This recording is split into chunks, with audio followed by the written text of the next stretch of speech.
Olá e boas-vindas a todo mundo que está acompanhando a nossa análise de hoje. Pense no seguinte: quando um crime acontece, as testemunhas humanas podem falhar, podem esquecer de detalhes ou, em alguns casos, até mesmo mentir.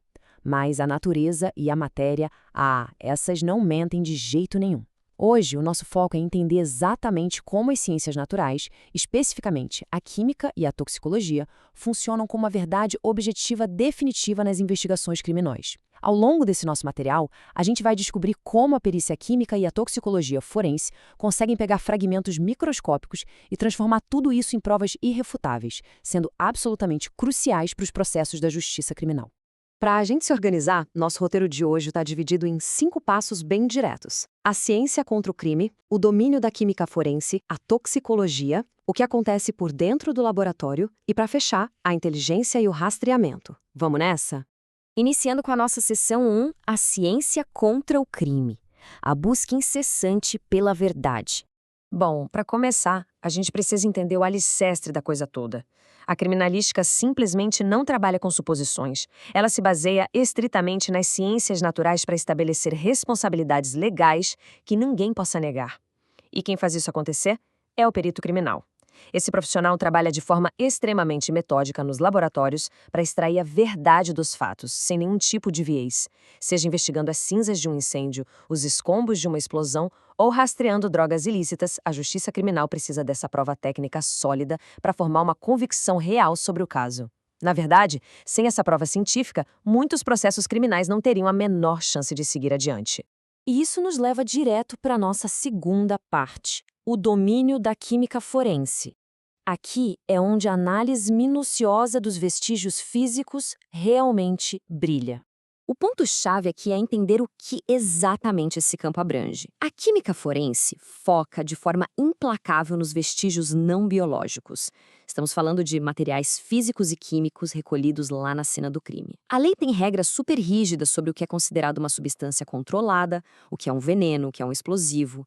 Então, o papel da química analítica é olhar para aquele pó branco misterioso, aquele líquido desconhecido e, com base na legislação, afirmar com total e absoluta certeza científica o que é aquilo.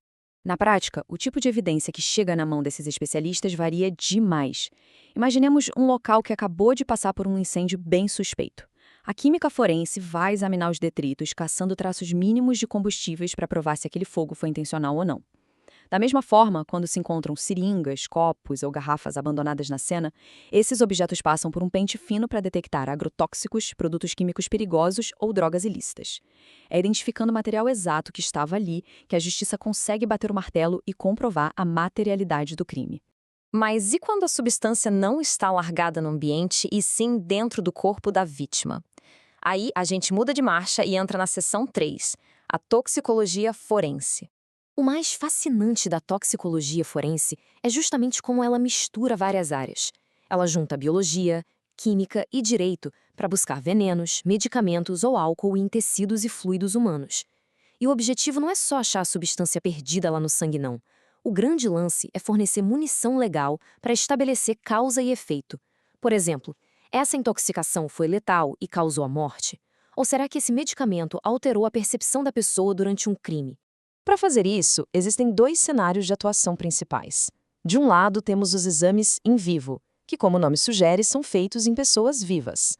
A coleta de sangue e urina é vital em casos de acidentes de trânsito ou investigações de agressões e crimes sexuais.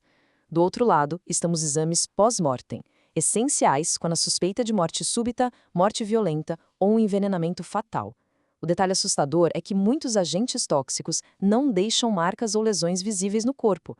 Ou seja, só mesmo a análise das vísceras e dos fluidos consegue provar que a causa da morte teve relação com um veneno, o que muda a história toda de um processo.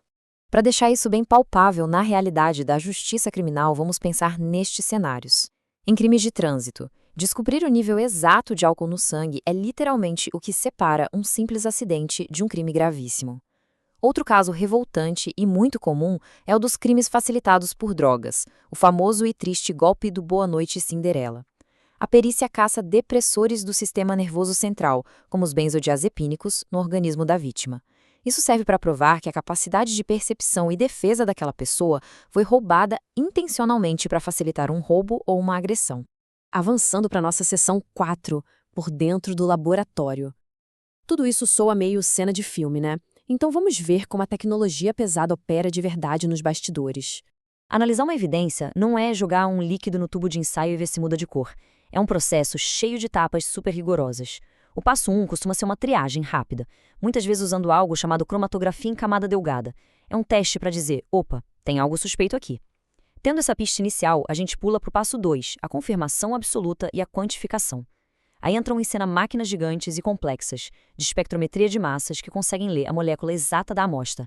E o rei desse processo todo é um equipamento chamado GC-MS. Ele é praticamente o padrão ouro. Basicamente, ele junta duas forças. A cromatografia gasosa, que pega aquela amostra toda misturada e separa os componentes, e o espectrômetro de massas, que funciona quase como um leitor de impressões digitais das moléculas. É com essa dupla imbatível que a perícia consegue dizer sem deixar margem para dúvida que existe cocaína ou agrotóxico no sangue analisado. É a prova material inquestionável que o juiz precisa. E não podemos esquecer de outra ferramenta que é uma verdadeira mão na roda, o FTIR.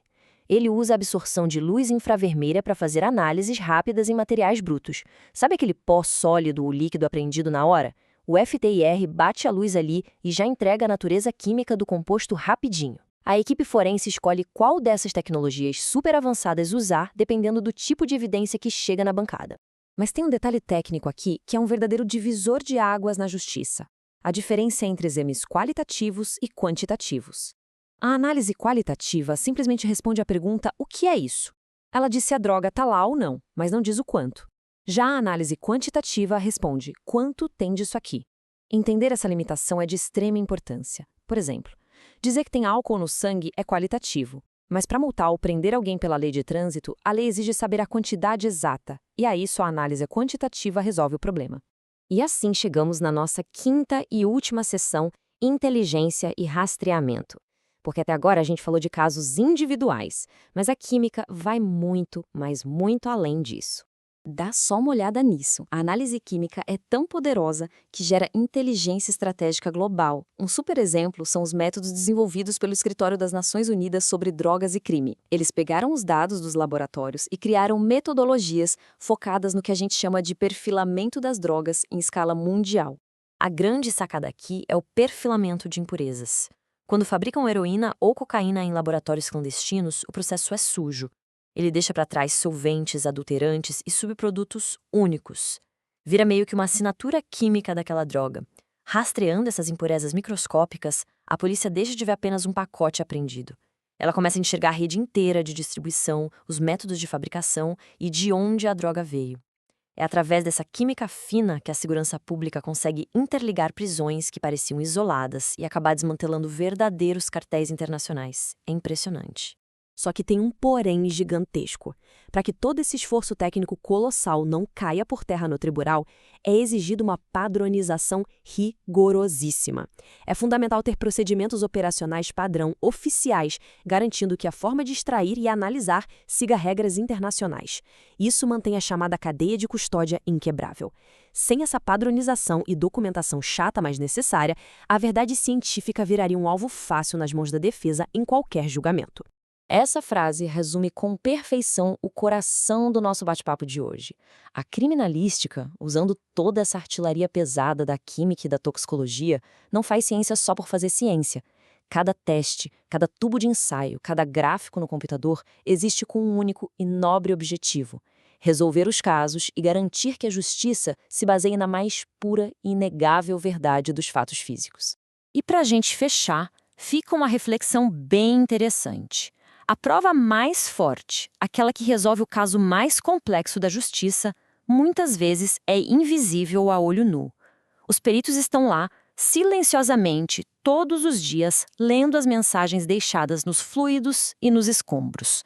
Porque no final das contas, as paredes podem não falar, mas a matéria molecular, com certeza, ela grita.